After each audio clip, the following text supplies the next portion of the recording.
ছিল আমার একটা ইচ্ছে ছিল যে দুজনে আজমের শরীফ যাক। আর দেখো আজ খোদা নিজেই দুজনকে ডেকেছেন। যখন জালাল যোধাকে নিকা করে নিয়ে এলো তখন এটাই চেয়েছিলাম, দুজনে একসাথে থাকুক। কিন্তু ওরা দুজন একসাথেই তো আছে ভাবিজান। ওরা শুধু পাশে আছে গুলবাদান বেগম, কাছে নয়।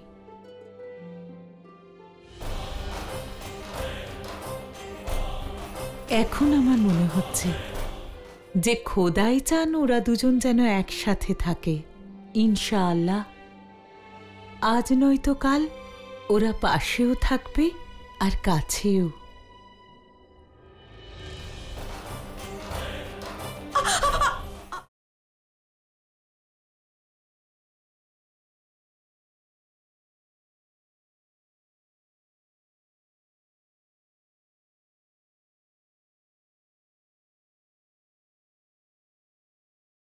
মানুষ যদি হাঁটার সময় দেখে না হাঁটে তখন প্রায়ই সে পিছলে যায় যোধা বেগম।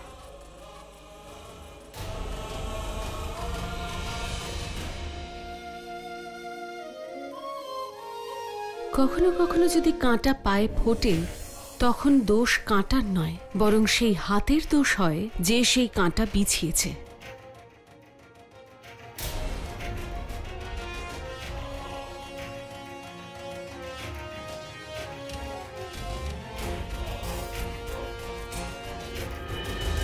গুলবাদান বেগম, ওদের দুজনের আজকের এই মনোমালিন্য কাল ভালোবাসায় পরিণত হবে। সেই ভালোবাসা যা জালাল আর যোধার জীবন কাহিনী ইতিহাসে উদাহরণ হিসেবে থাকবে।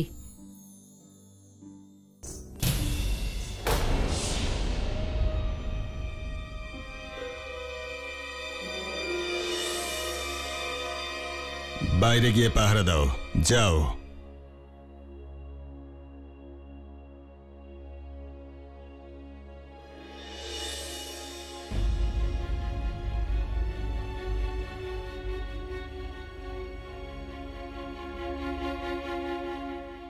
আসসালামু আলাইকুম আদম খান সাহেব। ওয়ালাইকুম আসসালাম। আমার অনুরোধে আপনারা এসেছেন বলে ধন্যবাদ। বলুন। জালাল আমাকে আবার মালবে যাওয়ার আদেশ দিয়েছে। নামেই আমি সুবেদার, কিন্তু এতটুকু সম্মান নেই আমার।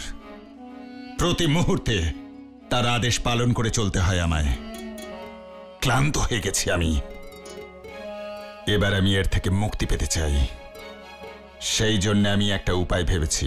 কি উপায় ভেবেছেন? শুনেছি যে জালাল আর যোধা বেগম আজমের শরীফ যাচ্ছেন, তো এটাই সুবর্ণ সুযোগ। আগ্রা থেকে আজমেরের রাস্তাটা দীর্ঘ, চতুর্দিকে ঘন জঙ্গল। সেই জঙ্গলে অনেক কিছু ঘটতে পারে, যে কেউ প্রাণ হারাতে পারে, সেটা ফকিরই হোক বা শাহেনশাহ। আপনার কথার মানে হচ্ছে ঠিক সেই সময় শাহেনশাহকে শেষ করে দিতে হবে। জঙ্গলের ডাকাতে হিংস্র পশু প্রাণ তো নিতেই পারে, তাই না? তাই আমাদের কেউ সন্দেহ করতে পারবে না। কথাটা তো ঠিকই, কিন্তু আমার মনে হয় এত তাড়াহুড়ো করা ঠিক হবে না। ক্ষমতা পাওয়ার জন্য আমরা এমন কিছু না করে বসি যাতে নিজেদের মধ্যে বিবাদ হয়, আর এই পরিস্থিতিতে রাজবংশীয়রাও এর সুযোগ নিতে পারে। শাহাবুদ্দিন সাহেব সঠিক বলছেন। শাহেনশাহকে হত্যা করবার পর রাজনৈতিক অবস্থাকে সামলানোর ক্ষমতা আমাদের নেই। সেই কারণে আমাদের অনেক প্রস্তুতি নিতে হবে। আপনারা অযথাই ভয় পাচ্ছেন। জালালকে শেষ করবার পরে দেখে নেবেন তার বিশ্বাসভাজনরা আমার সামনে এসে মাথা নত করবে, আমাদের আশ্রয়ে চলে আসবে তারা। মাফ করবেন, কিন্তু আজকার আর পীর মোহাম্মদ অস্ত্র সংবরণ করবেন না। কিন্তু যদি কোনো কারণে শাহেনশাহ প্রাণে বেঁচে যান এবং উনি আমাদের নাম জানতে পারেন, তাহলে জানেন তো কি হবে? আমাদের উনি হত্যা করবেন, আমাদের কবরের জায়গাও জুটবে না। তাহলে কি চান আপনি? আমরা চুপচাপ বসে থাকবো, কিচ্ছু করব না? না, আমরা আক্রমণ অবশ্যই করব, তবে একটা সঠিক সময়ের প্রয়োজন। তার জন্য ধৈর্য ধরুন। ধৈর্য ধরতে ধরতে ক্লান্ত হয়ে পড়েছি আমি।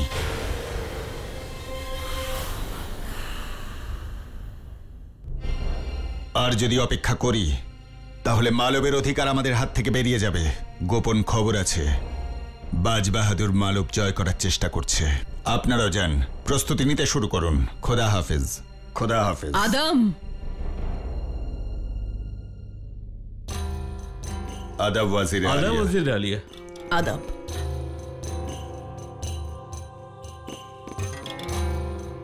আমি তোমাকে মহলের সব জায়গায় খুঁজে এলাম, আমি কি জানতে পারি এখানে কি আলোচনা হচ্ছিল? মালব আক্রমণের কথা চলছিল, সেই নিয়েই কথা বলছিলাম।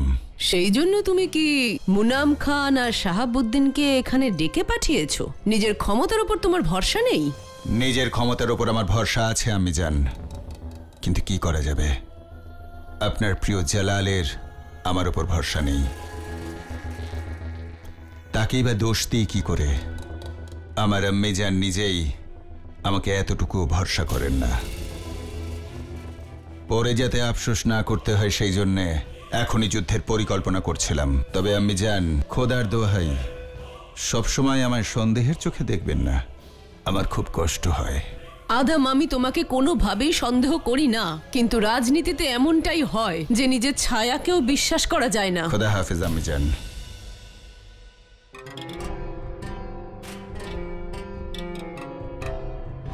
আমি তোমাকে সন্দেহ করি।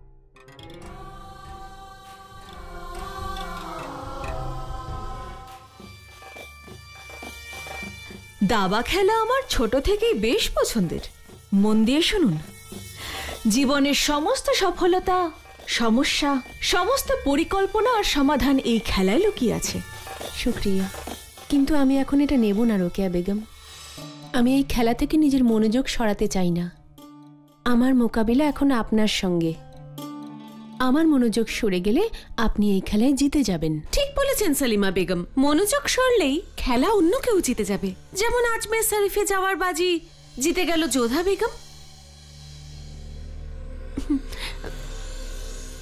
ওয়াজির, এক ঘরে গিয়ে যাও।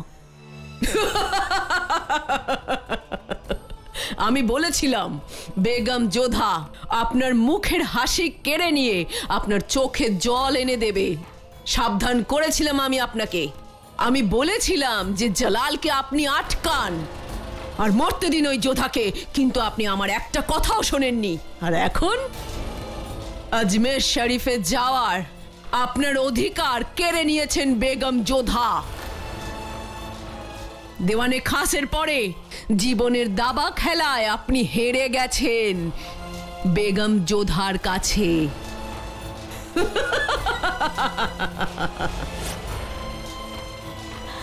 কোথায় হারিয়ে গেলেন রোকেয়া বেগম? সব ঠিক আছে তো? মুখটা বন্ধ রাখুন না, দেখছেন না বেগম সাহেবা দাবা খেলছেন? বুদ্ধি লাগে এটা খেলতে। বেশ ভালোই খেলছেন আপনি সালিমা বেগম। শুক্রিয়া। আমি এই খেলার দক্ষতা খানে খানা বৈরাম খানের কাছ থেকেই পেয়েছি। উনি আমাকে শিখিয়েছিলেন, তাই মাঝে মধ্যে ওনার সঙ্গে এই খেলা খেলতাম। শাহী ঘোড়া, আড়াই ঘর, ডান দিক।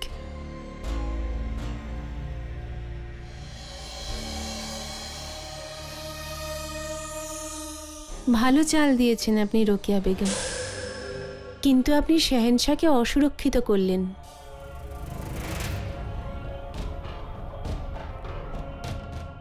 এবার আমার শেহেনশাহ আপনার শেহেনশাহর সামনে এসে গেছে ওকে বন্দি করার জন্য।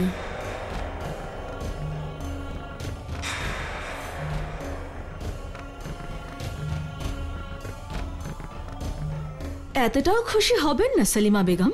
এই খেলা জীবনের মতো, এক পলকে সবকিছু বদলে যায়। ঠিক বলেছেন আপনি। যতক্ষণ আমার শেহেনশাহ সুরক্ষিত আছেন, বাজি আমার হাতে।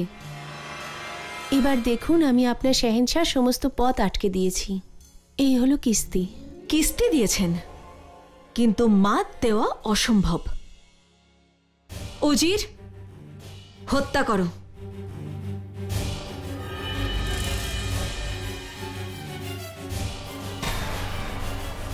সুবহানাল্লাহ। কি চাল দিয়েছেন রোকেয়া বেগম।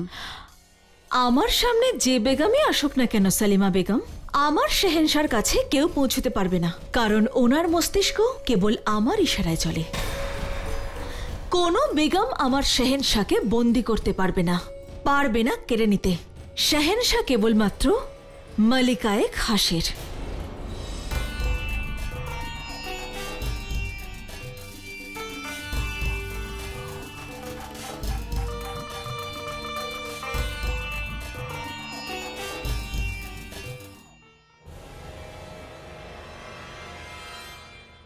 জালাল, যোধা প্রথমবার তোমার সাথে যাচ্ছে। আমি জানি তোমার দায়িত্বটা কি, সেটা তুমি ভালো করেই বোঝো, কিন্তু তাও বলবো যোধা বেগমের খেয়াল রাখবে। শাহেনশাহ জালাল আর যোধা বিয়ের পরেই প্রথমবার একসাথে আগ্রার বাইরে যাচ্ছিলেন, কিন্তু সেই মুহূর্তে নিয়তি হয়তো নিজেই জানতো না যে আজমেরের দিকে তাদের এই যাত্রা তাদের জীবনযাত্রা পাল্টে দেবে। হয়তো দুজন একসাথেই যাচ্ছিলেন, কিন্তু নিজেদের ইচ্ছের বিরুদ্ধে।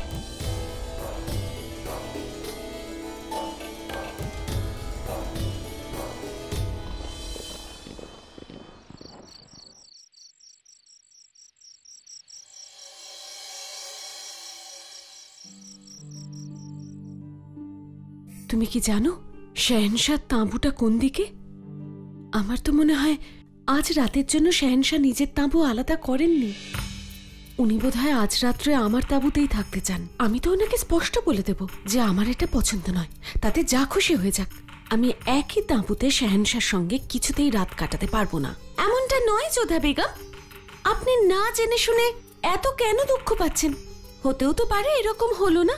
আমি এটা বুঝতে পারছি না যে তুমি কেন ওনার পক্ষে কথা বলছো। আজ পর্যন্ত দয়া আর করুণার বিন্দুমাত্র চিহ্ন পেলাম না ওনার মধ্যে। আমি জানি যে উনি কি করতে পারেন।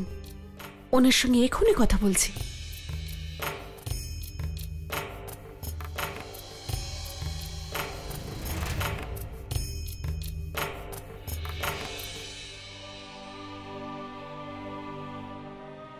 বলুন। আমি আপনাকে স্পষ্ট জানিয়ে দিতে চাই যে আমি আপনার সঙ্গে একই তাঁবুতে রাত কাটাতে চাই না, আর জোরপূর্বক আপনি এটা করতেও পারবেন না।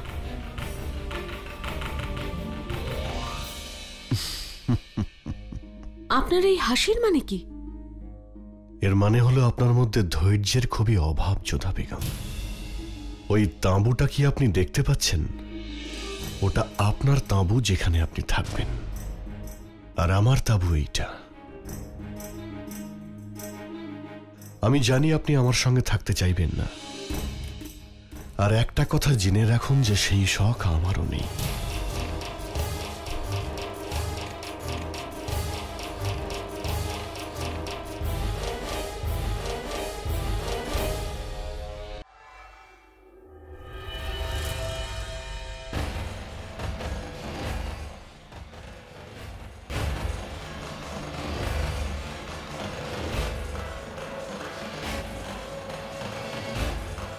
কোথায় সবাই?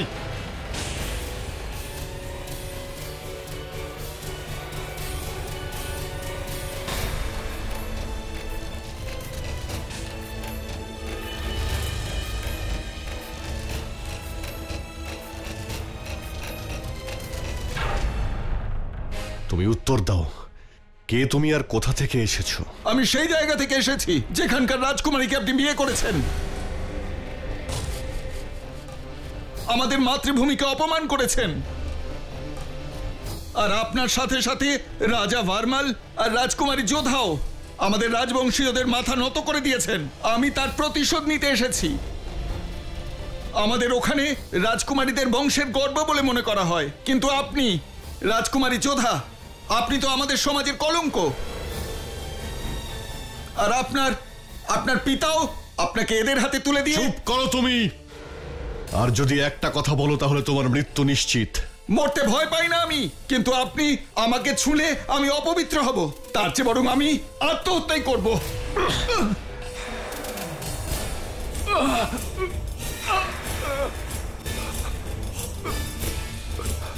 কিন্তু আমার বেগমকে অপমান করার শাস্তি তো তোমাকে পেতেই হবে। ক্ষমা করবেন শাহেনশাহ, হত্যা করুন বা শাস্তি দিন, কিন্তু আমরা পবিত্র যাত্রায় যাচ্ছি, সেটা তো অপবিত্র হয়ে যাবে। যখন আমরা প্রার্থনা করতে যাই তখন আমাদের দয়া আর ক্ষমা করা উচিত, ক্রোধ নয়। ও আপনাকে অপমান করেছে আর সেই জন্য আমার চোখে অপরাধী, তাই শাস্তি ওকে পেতেই হবে। কিন্তু আমার চোখে তো। ওকে নিয়ে যাও। তোমরা এসো।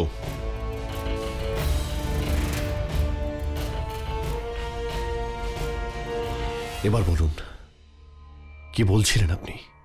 এটাই যে উনি কিছু অনুচিত কথা বলেননি। আপনাকে বিয়ে করার পর অনেক রাজবংশীয়রাই আমাদের সঙ্গে শত্রুতা করেছেন। যা কিছু হচ্ছে তার কারণ আপনি শাহেনশাহ।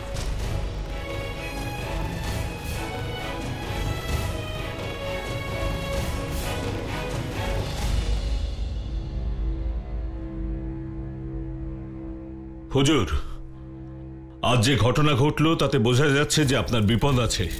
তাছাড়া আমেরের রাজকুমারী হওয়ার জন্য যোধা বেগমেরও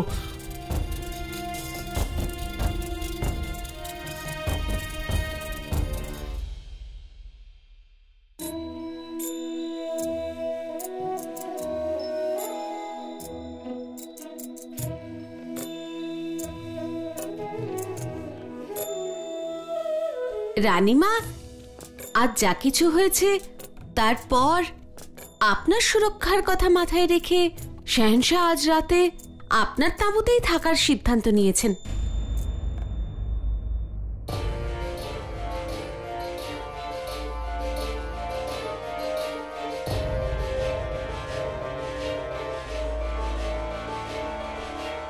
আমি বলেছিলাম যে এই সিদ্ধান্ত আমি নিতে পারবো না, উনি তাও চলে এলেন। কখনোই উনি কথা দিয়ে কথা রাখেন না।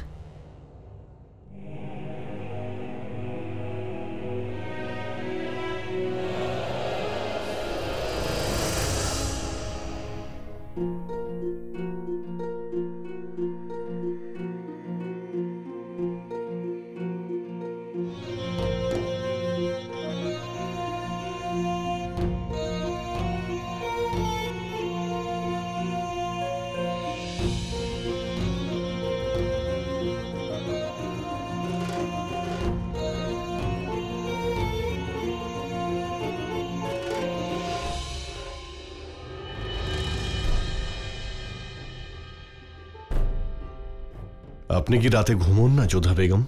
অপরিচিত কেউ তাঁবুতে থাকলে আমি ঘুমোবো কি করে?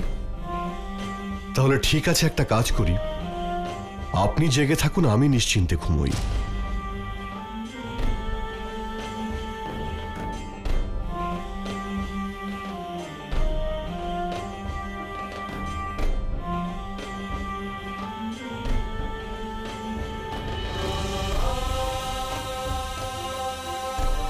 শাহেনশাহ কি সত্যিই আমার সুরক্ষার জন্য এখানে এসেছেন, নাকি ওনার কোনো উদ্দেশ্য আছে?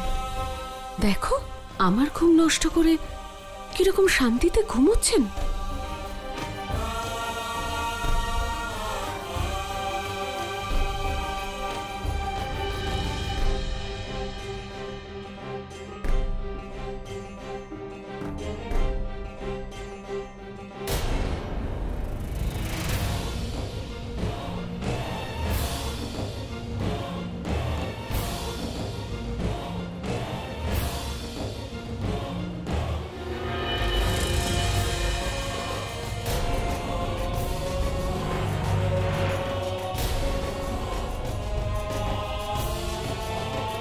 আমি একটা শব্দ পেলাম, তাই আমি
আমার সন্দেহ একদম ঠিক ছিল।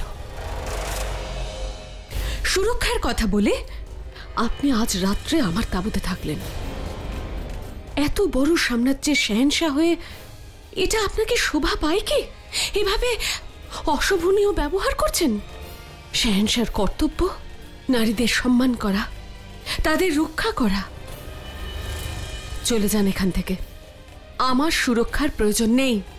আমি মানছি আপনার সঙ্গে আমার বিয়ে হয়ে গেছে, কিন্তু তার অধিকার আমি আপনাকে দিও নি আর দেবও না, বুঝেছেন? এভাবে ছলনা করে আমার কাছে আসার চেষ্টা করা বন্ধ করুন আপনি।